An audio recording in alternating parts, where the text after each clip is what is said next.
성전 건축을 완성한 솔로몬은 성전 봉헌식도 거대하게 하나님 앞에서 올려드렸습니다.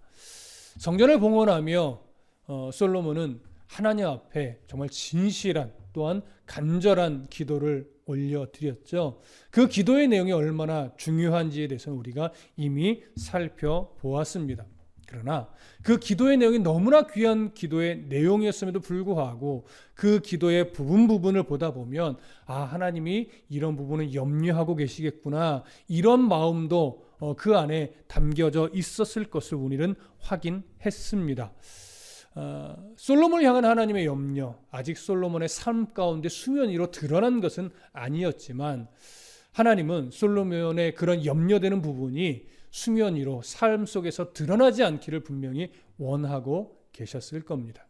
그렇게 성전 봉헌식이 하나님의 은혜로 마쳐진 이후에 이제 솔로몬의 인생 가운데 또 하나님이 나타나신 그런 장면을 우리가 오늘 함께 보게 될 것입니다. 자, 먼저 9장 1절입니다. 9장 1절 함께 보겠습니다. 시작. 솔로몬이 여호와의 성전과 왕궁 건축하기를 마치며 자기가 이루기를 원하던 모든 것을 마친 때에. 자, 9장 1절은 말하자면 8장에서 성전 봉헌식을 마무리한 그 시점을 기준으로 본다면 꽤 시간이 많이 흘렀을 무렵입니다. 여러분 기억하시겠지만 성전 건축은 대략 7년 정도가 걸렸습니다. 물론 조금 더 자세하게 보면 7년 6개월 정도로 우리가 보게 되는데 우리는 대략 7년 정도로 표현을 합니다. 그럼 그 성전 건축이 마무리된 이후에 솔로몬은 이어서 자신의 왕궁을 건축하죠. 솔로몬의 왕궁은 몇 년 걸렸다라고 우리가 정리했었죠? 13년이 걸렸습니다. 그래서 성전과 자신의 왕궁 건축을 합치면 도합 한 20년 정도가 바로 이 건축하는 일에 소요가 된 것입니다. 솔로몬이 성전을 건축한 때를 솔로몬의 즉위와 연결해서 보면 솔로몬이 즉위한 지 대략 4년째 되던 해에 성전 건축을 시작했지요. 그렇게 해서 7년 동안 성전을 건축하고 또 13년 동안 자신의 왕궁을 건축했다면 오늘 자신의 왕궁이 끝난 시점은 자신의 즉위 대략 24년째 되었을 무렵 정도로 여겨집니다. 그러면 오늘 본문이 기록된 이 시점은 대략 솔로몬의 즉위 24년째 되는 해, 성전 건축을 기준으로 보면 13년 정도가 지나갔을 그 무렵입니다. 솔로몬의 통치 총 기간을 대략 40년으로 오늘 성경이 밝혀주는 대로 우리가 보고 있는데 40년이라는 점을 감안해 본다면 지금 이 시점은 솔로몬의 통치 중반이 조금 더 지나갔을 무렵입니다.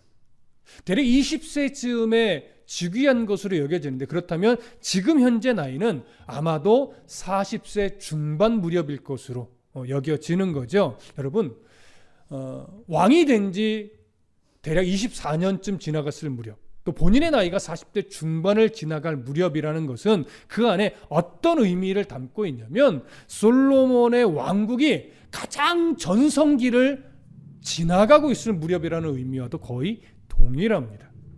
그러면 솔로몬의 나이가 40대 중반이지요.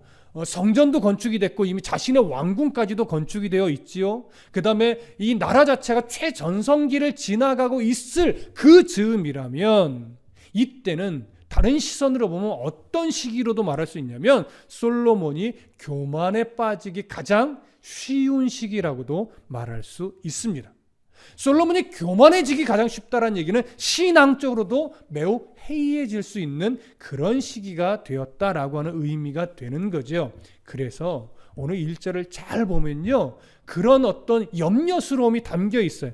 1절에 이렇게 되어 있죠. 솔로몬이 여호와의 성전과 왕궁 건축하기를 마치며 자기가 이루기를 원하던 모든 것을 마친 때, 이렇게 표현합니다.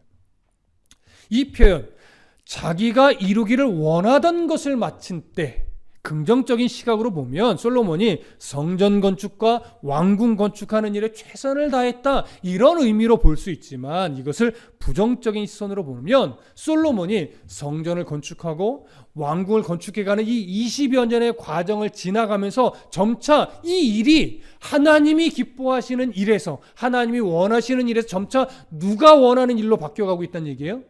자신이 원하던 일, 조금 다르게 표현하면요, 자신의 욕망을 이루는 일로 변해가고 있었다라고 하는 의미예요. 그럼 왜 제가 욕망이라는 표현을 썼느냐?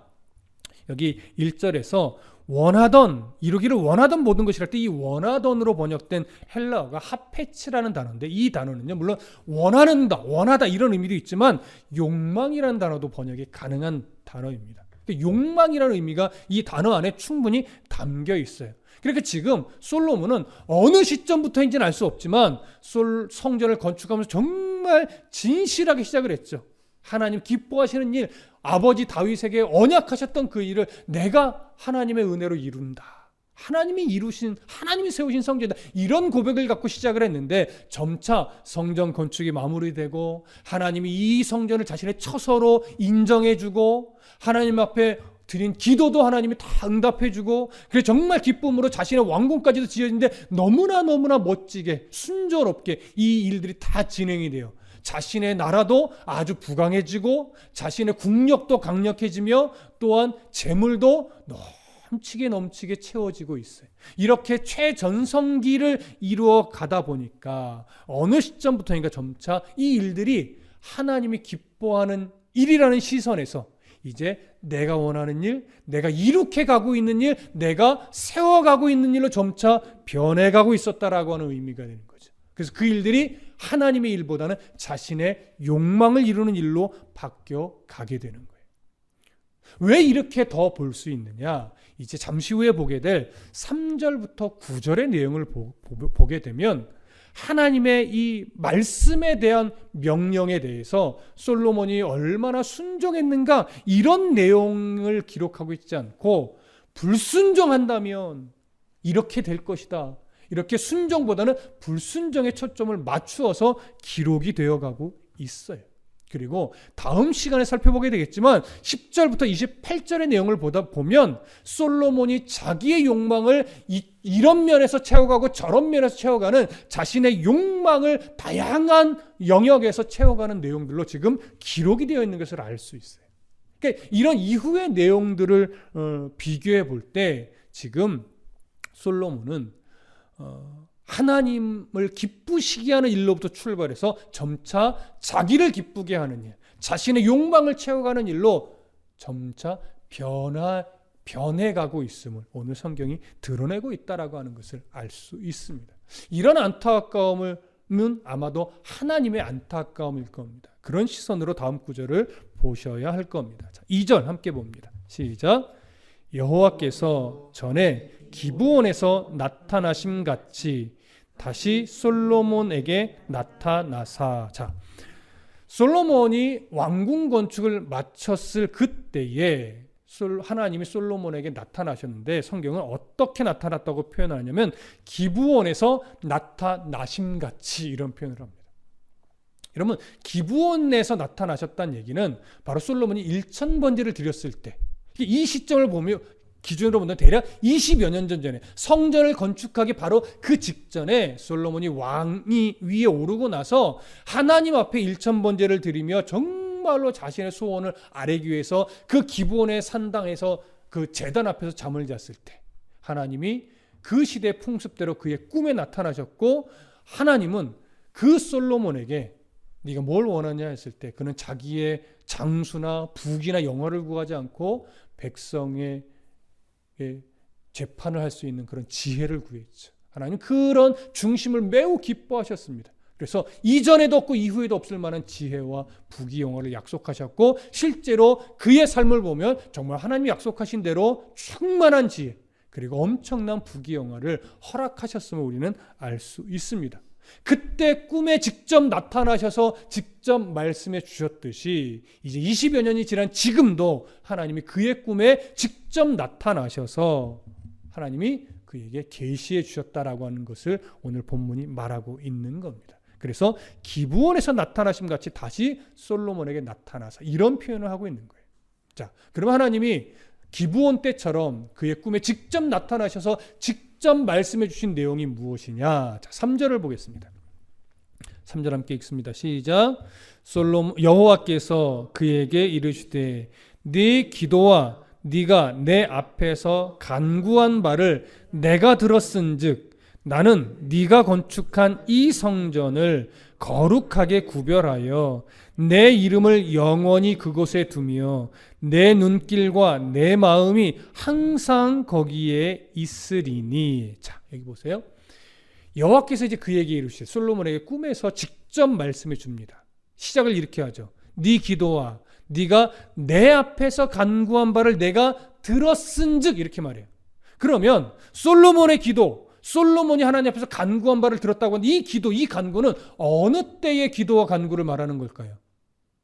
바로 성전 봉헌식 때 하나님 앞에 그가 기도했던 내용들, 하나님 앞에 그가 간구했던 모든 내용을 말하는 거예요. 그때 하나님이 그의 간구를 들으셨다라고 하는 거죠. 내가 들었은즉 이 표현은 어떤 의미냐면 주의를 기울여서 경청하다라고 하는 원어적 의미를 갖고 있는데, 솔로몬이 성전 봉헌을 하나님 앞에 하면서 드렸던 기도와 간구를 하나님이 흘려 듣거나 가볍게 듣지 않고 진지하게 듣고 그 기도의 내용을 하나님께서 가슴에 새겨두셨다라고 하는 의미예요. 그 하나님이 진지하게 듣고 가슴에 새겼다는 얘기는 뭐예요? 그가 기도한 대로, 그가 간구한 대로 하나님은 이미 다 응답하고 계셨다라고 하는 것이죠. 그가 기도한 대로 하나님은 다 해주시고 계셨다는 얘기예요. 그런데 여기서 우리가 생각해 볼 것이 하나 있죠. 성전 봉헌식 때 솔로몬이 드렸던 기도와 간구를 들었다라고 표현한다는 얘기는 뭐냐면 그 기도에 대한, 그 간구에 대한 응답을 하나님이 지금 하신다는 얘기예요. 솔로몬에게 나타나셔서. 근데 이상한 것은 이건 지금 13년 전 일이란 말이에요. 왕궁 건축하기 전에 성전 건축을 마무리하고 하나님 앞에 봉헌식으로 드릴 때 그때 드렸던 기도인데 왜 굳이 13년이 지난 이 시점, 왕궁이 건축된 이 시점에서 하나님이 그때 기도를 언급하면서 응답하는 식으로 이야기하는 것일까요? 그 이유를 좀 생각해 보실 필요가 있습니다.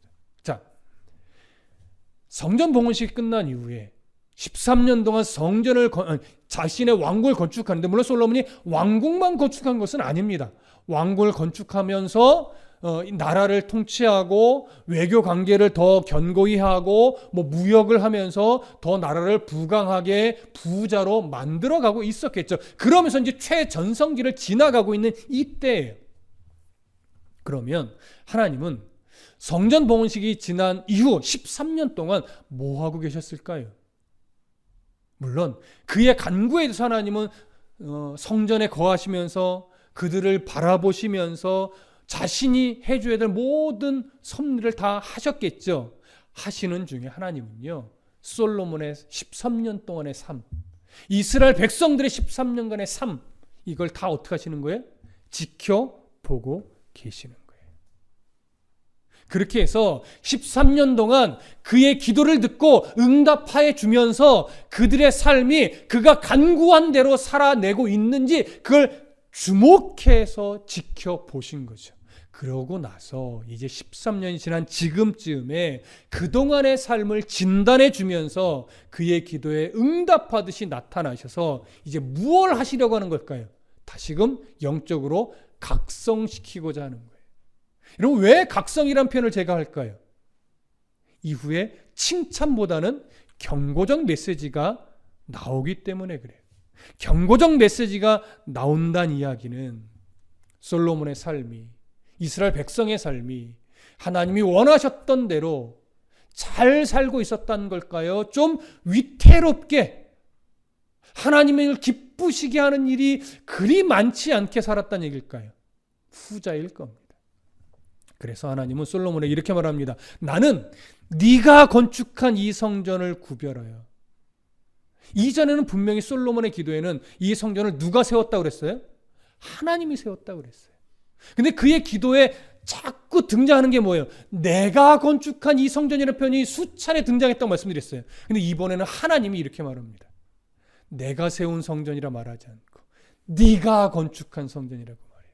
이게 하나님의 안타까운 뉘앙스가 담겨 있는 거예요. 네가 건축했지만 나는 너의 기도를 듣고 이 성전을 내가 거룩하게 구별해 줬어. 그리고 내 이름을 영원히 그곳에 두며 내 눈길과 내 마음이 항상 거기 있으리니. 자, 이 표현은 결국 하나님이 나의 마음을 두고 그 성전에 거하시며 이스라엘 백성들의 삶을 다 섭리하여 지켜보고 응답하고 계셨다라고 하는 의미가 담겨 있는 거예요. 그러니 이제 이렇게 말씀하신 건 뭐냐면, 그렇게 성전에 거하며 너희들의 삶을 지켜본 결과 이제 만일 칭찬할 일이 있다면 칭찬하실 것이고, 만일 책망할 일이 있다면 책망할 것이고, 경고해야 될 일이 있다면 경고할 것이고, 위로해야 될 일이 있다면 위로하겠죠. 뭐 하나님이 이제 어떤 마음으로 메시지를 주시는가를 봐야 될 겁니다. 자, 4절과 5절을 읽겠습니다. 4절과 5절 시작.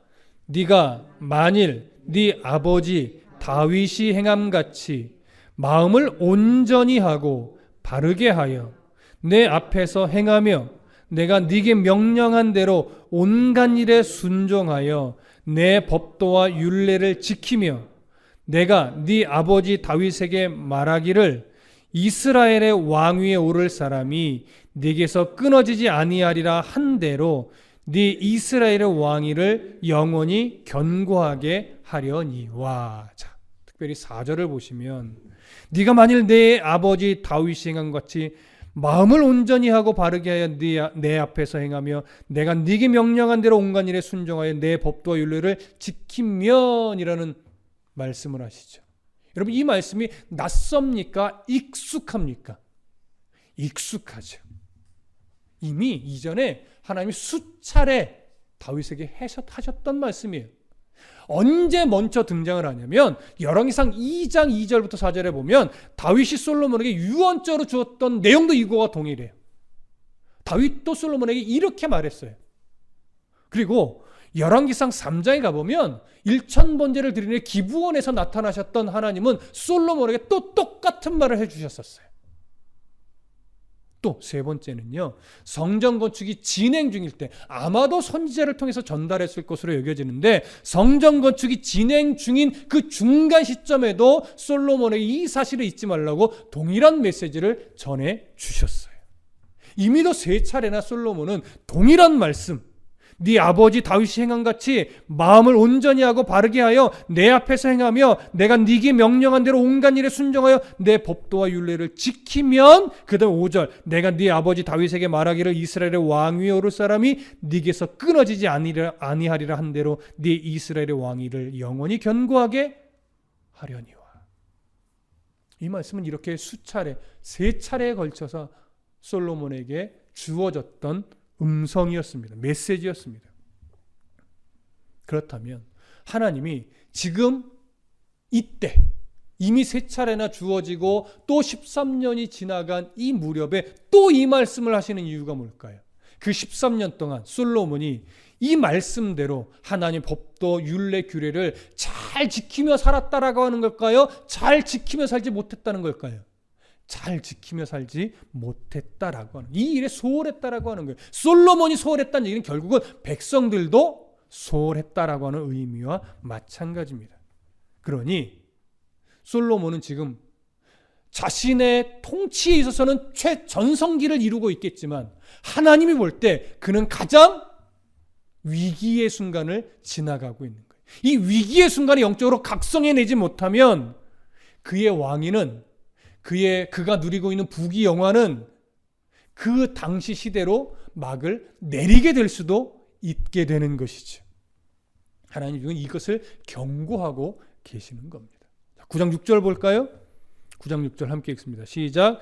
만일 너희나 너희 자손이 아주 돌아서서 나를 따르지 아니하며 내가 너희 앞에 둔 나의 계명과 법도를 지키지 아니하고 가서 다른 신을 섬겨 그것을 경배하면.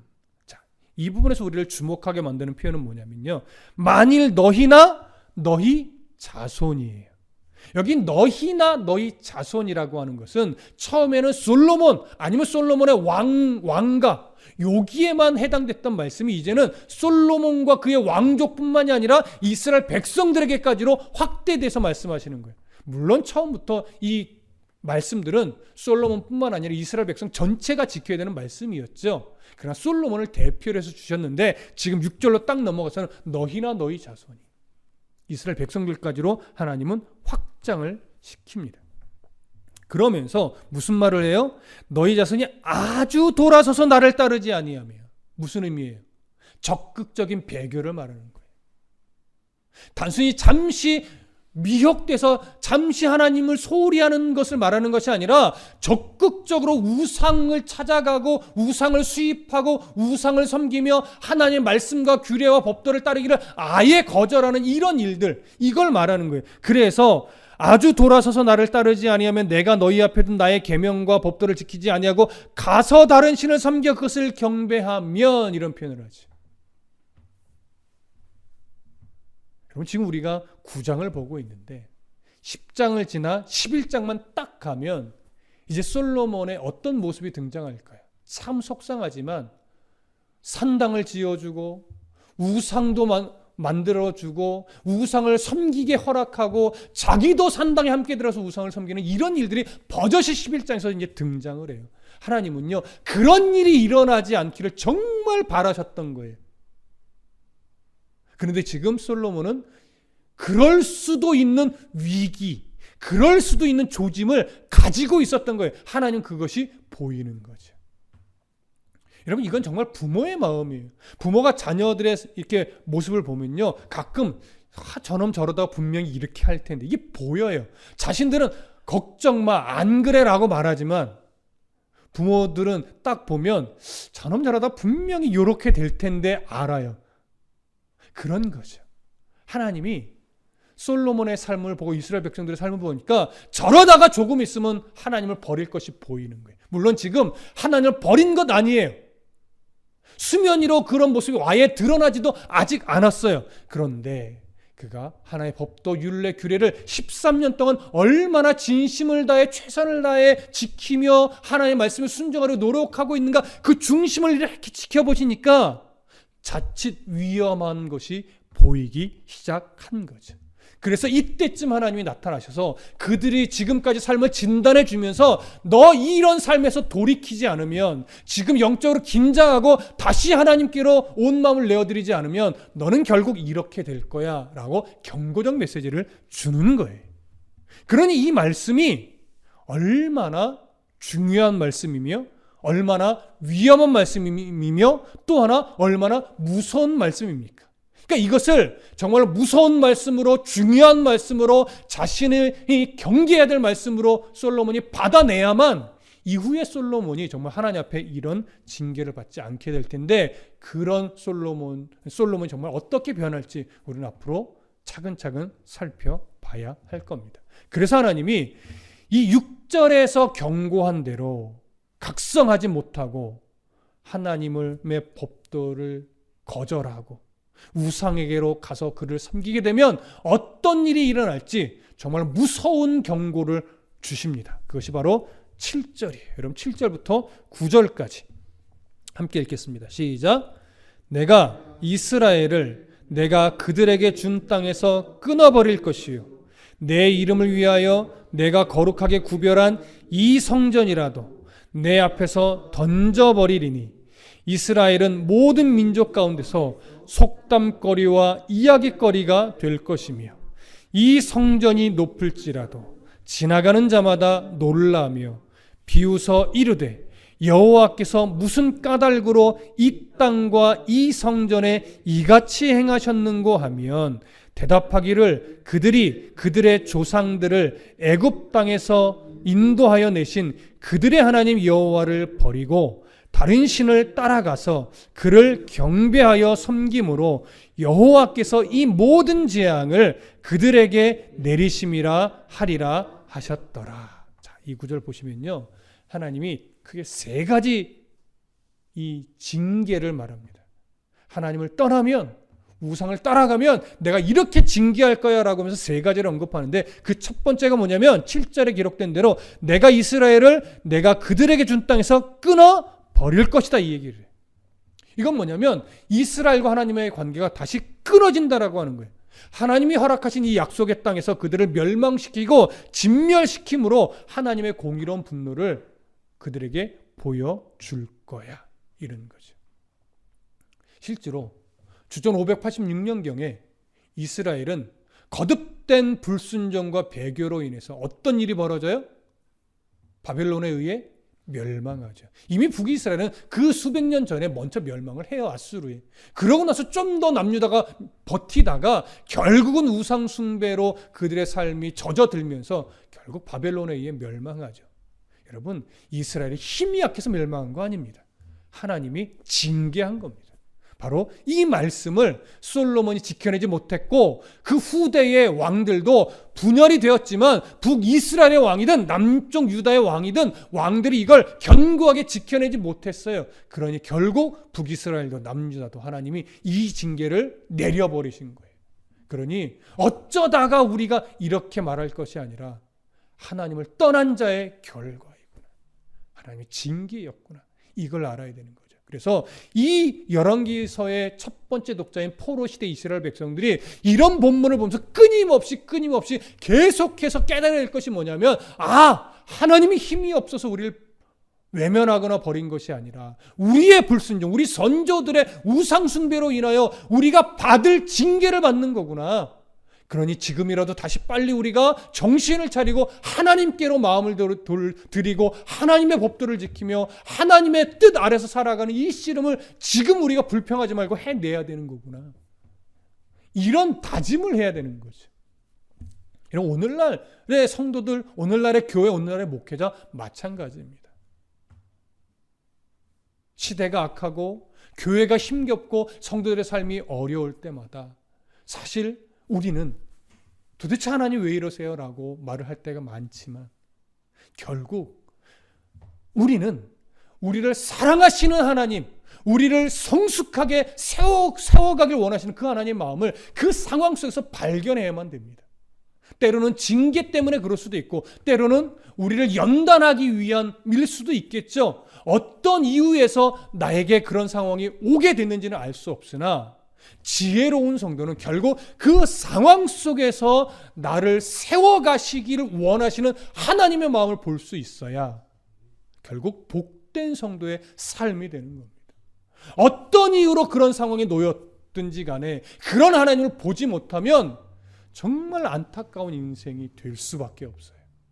그래서 우리는 어떤 상황 속에서라도 날 사랑하시는 하나님, 날 버리지 않는 하나님, 끝내 나를 세워가실 그 하나님의 마음을 볼 수 있어야 할 겁니다.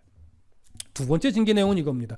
내 이름을 위하여 내가 거룩하게 구별한 이 성전이라도 내 앞에서 던져버리리니. 솔로몬이 건축한 이 성전, 하나님이 임재처소로 인정하셨고 그것에 임하셔서 이스라엘 백성들과 함께 해주셨지만 그럼에도 불구하고 그들이 하나님을 떠나고 우상을 따라가면 이 성전 하나님이 하나님의 처소로 삼지 않겠다라고 하는 거죠. 하나님이 임재하지 않는 성전은 더 이상 성전이 아니라 그저 하나의 건물일 뿐이죠. 하나님과 언약이 깨지는 겁니다. 그래서 성전을 건축했다, 봉헌했다, 하나님 받으셨다, 여기서 머무르면 안 돼요. 그 관계가 끝까지 이어져 갈 수 있도록 하나님의 말씀 앞에 늘 겸손히 서서 그 말씀을 따라 살기를 즐거워하는 성도의 삶이 되어야 하는 거죠. 그래야 그곳이 성전이 돼요. 여러분, 성도 마찬가지죠. 오늘날은 우리가 성전이잖아요. 성전, 우리 믿음의 공동체가 성전이고 걸어다니는 나 자신이 성전이고, 근데 내가 하나님을 기억하지 않고 하나님의 뜻을 내 삶의 중심에 두지 않는다면 우리는 더 이상 성전이 될 수 없단 말이지. 그래서 하나님은 우리를 늘 성전으로 살아가게 하기 위해서, 우리 믿음의 공동체가 성전이 되게 하기 위해서 끊임없이 우리를 붙잡고 연단시키고 훈련해 가시는 겁니다. 그런 하나님의 깊은 사랑 우리가 잊어버리지 말아야 할 겁니다. 세 번째 징계는 이거죠. 이스라엘은 모든 민족 가운데서, 모든 민족은 이방 민족들을 이야기하는 겁니다. 모든 민족 가운데서 속담거리와 이야기거리가 될 것이며 이렇게 말합니다. 이것은 뭐냐면 지금까지 이스라엘은 솔로몬의 통치 아래서 최정성기를 누리며 그 주변 모든 이방 민족들 가운데 가장 위대한 나라로 우뚝 섰습니다. 어느 나라도 이스라엘을 얕잡아 보지 못했고 어느 나라도 이스라엘을 함부로 대적하지 못했습니다. 그래서 솔로몬이 통치하는 기간에요, 그 어떤 이방 나라와도 사실은 전쟁을 하지 않았습니다. 하나님이 지켜내신 결과죠. 솔로몬이 잘해서도 있겠지만 사실 솔로몬이 잘해서 전쟁이 일어나지 않은 것 아니에요. 하나님이 솔로몬에게 약속하신 대로 그의 나라를 부강하게 붙잡아 주셨기 때문에 그렇게 된 겁니다. 그런데 그러한 국제적 위상이 다 사라지고 모든 나라들로부터 이스라엘이 속담거리가 되고 비웃음거리가 되고 조롱거리가 된다는 의미예요. 그래서 그 조롱과 비웃음에 대해서 8절 이하에 이렇게 말합니다. 이 성전이 높을지라도, 이 성전이 높다는 것은 그만큼 명성이 드높았다 할지라도 이 얘기예요. 이 성전이 높을지라도 지나가는 자마다 놀라며 비웃어 이르되 여호와께서 무슨 까닭으로 이 땅과 이 성전에 이같이 행하셨는고. 이건 무슨 의미입니까? 이렇게 대단했던 성전이 어쩌다가 이런 꼴이 됐는고라고 하면서 조롱하듯이 비웃듯이 지나가며 말한다는 얘기. 여기는 증오의 표현도 있고 혐오의 표현도 있어요. 그리고 나서 9절에 보면 이렇게 말하죠. 대답하기를, 이건 스스로 자문자답하는 거예요. 그 이방 사람들이 이렇게 말해요. 그들이 그들의 조상들을 애굽 땅에서 인도하여 내신 그들의 하나님 여호와를 버리고 다른 신을 따라가서 그를 경배하여 섬김으로 여호와께서 이 모든 재앙을 그들에게 내리심이라. 여러분, 정확한 표현입니까? 정확하지 않은 표현입니까? 정확한 표현이에요. 물론 이것이 여호와 하나님에 대한 바른 신앙적 시선으로 한 말은 아닙니다. 이들이 말한 것은요, 다분히 지역신의 개념을 가지고 이방의 신관으로 한 말이에요. 다른 지역신이란 건 뭐예요? 지역마다 주로 믿는 주신이 따로 있어요. 그러니까 그 지역이 잘 되려면 그 주신을 잘 섬겨야 되는데, 주신을 버리고 다른 신을 섬기면 그 주신이 그 땅에 복을 안 준다라고 하는 그냥 이방 신적 사상을 갖고 있는데, 그 사상에 따라서 이스라엘에게 말하는 거예요. 그러니까 다른 민족들이 볼 때 이스라엘의 주신은 누구예요? 여호와라고 하는 거죠. 그런데 저들이 여호와 하나님을 온전히 섬기지 못하고 맨날 우상들을 수입하며 다른 우상들을 섬기는 데 집중하더니 하나님께 자기들의 주신인 여호와께 이렇게 벌을 받는 거야 라고 비웃고 조롱했다라고 하는 거예요. 여러분, 분명히 여호와 하나님에 대한 바른 신앙으로 말한 내용이 아니에요. 하지만 이들이 말한 내용은 정확하게 정곡을 찌른 말입니다. 그러니까 하나님께서 어쩌면 이들의 입을 빌어서 솔로몬과 이스라엘 백성들이 지금 어떻게 해야 되는지, 어떤 것을 조심해야 되고 어떤 경계를 가져야 되는지 정확하게 말을 해 주는 것이죠. 자, 이러한 하나님의 무서운 징계의 내용들을 솔로몬이 가슴 깊이 새기고, 그래, 내가 조금만 더 영적으로 긴장을 늦추면 이런 징계를 하나님 앞에 받을 수도 있겠지. 내가 다시 긴장의 끈을 조이자. 다시 하나님 앞에 바르게 서고 하나님의 말씀과 규례 법도를 지키기 위해 내가 더 최선을 다하며 이스라엘 백성들과 함께 하나님을 예배하고 제사하는 일에 더 최선을 다하자. 이렇게 반응했다면 오늘 이 경고의 말씀은 솔로몬이나 이스라엘 백성들과는 상관이 없는 말씀이 되었을 겁니다. 그런데 안타깝게도 우리가 상식적으로 알고 있는 이 이후의 역사를 보면 솔로몬은 이러한 영적 각성을 만들어내지 못했습니다. 여러분, 왜 솔로몬이, 왜 이스라엘 백성이 이런 하나님의 말씀을 듣고도 영적 각성을 이루어내지 못했을까요? 여러분, 솔로몬이 현재, 이스라엘이 현재 부족한 것이 없기 때문에 그렇습니다. 모든 것이 원하는 대로 잘 되고 있다라고 여기고 있었기 때문에 그렇습니다. 그러니까 하나님의 이 각성을 가볍게 여기는 거예요. 뭐가 문제야? 잘 되고 있는데. 내가 하나님을 떠났나? 성전에서 뭐 제사가 안 이루어지고 있나? 우리나라가 뭐 어디 부족한 것이 있나? 이런 상황들을 보니까 그 상황들을 보며 안타까워하시는 하나님을 보지 못하고 그저 내가 가진 이 풍요롭고 강성한 나라만 생각하니까 이 하나님의 경고적 메시지가 경고로 여겨지지 않았던 겁니다. 오히려 더 군사력에 힘을 쓰고 더 많이 가지려고 하고 더 자기의 왕권을 강력하게 하는 일에, 자신이 원하는 일을 세워가는 일에 더 집중하는 모습만 보이게 되었던 거죠. 어쩌면 오늘을 살아가는 우리에게, 또 한국교회에 이 내용은 중요한 교훈이 될 겁니다. 오늘 점심때인가 저녁때인가 집에 가서 식사를 하면서 잠시 뉴스를 봤는데 뉴스에 이런 내용이 나오는 거예요. 타이틀이 이런 겁니다. 내용이 정확하게 기억은 안 나는데 이런 유의 내용이에요. 미국을 예로 든 것 같은데 웬만한 사람도 신을 수 없는 고가의 명품 신을 신고 설교하는 목회자, 이런 초점의 내용이에요. 그러니까 미국 목회자들 보니까 강단에선 성도들한테 헌신하라, 섬겨라, 희생하라 이런 걸 강조하는데 강단에 올라간 목회자들의 신발을 보니까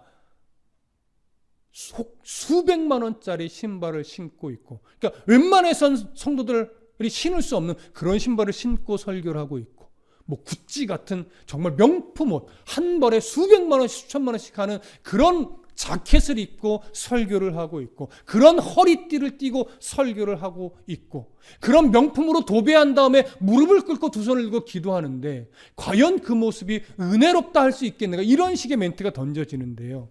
세상적 시각이면 분명합니다. 그런데 거기에 이런 댓글이 있어야라고 댓글 하나가 탁 올라오는데 이런 댓글을 봤어요. 목사라고 가난하게 살아야 되는 것은 아니죠. 그런데 참 씁쓸하네요. 이런 무슨 의미일까요? 여러분, 목회자가 가난하게 살아야 되는 이유는 없습니다. 그러나 목회자의 위치는요, 하나님 앞에서 또 성도들 앞에서 또 세상 사람들의 시선을 의식해야 하는 자리예요. 의식이란 건 위선을 위한 의식이 아니라 내가 이렇게 행할 때 하나님의 영광을 받으실 수 있을까, 이런 것을 고민해야 되는, 더 성도들보다 더 고민해야 되는 자리라고 하는 거죠. 그런데 그런 시선은 아랑곳하지 않고 그저 자기를 치장하고 자기를 더 우월하게 보이고 이러는 일에 치중하면서 성도들에게 섬김과 희생과 열심을 외친다라고 하는 건 이건 말이 안 되는 거죠. 이게 무서운 거예요. 그런데 그것이 외국 교회를 향한 내용이었으나 저는 그 모습을 보면서 비단 외국 교회만 이럴까라고 하는 생각이 들었어요. 여러분, 오늘날 한국 교회도 사실은 세상으로부터 수많은 조롱과 비난과 손가락질을 받습니다. 상당 부분 왜곡된 비난이고 상당 부분 굉장히 과한 비난이 맞습니다.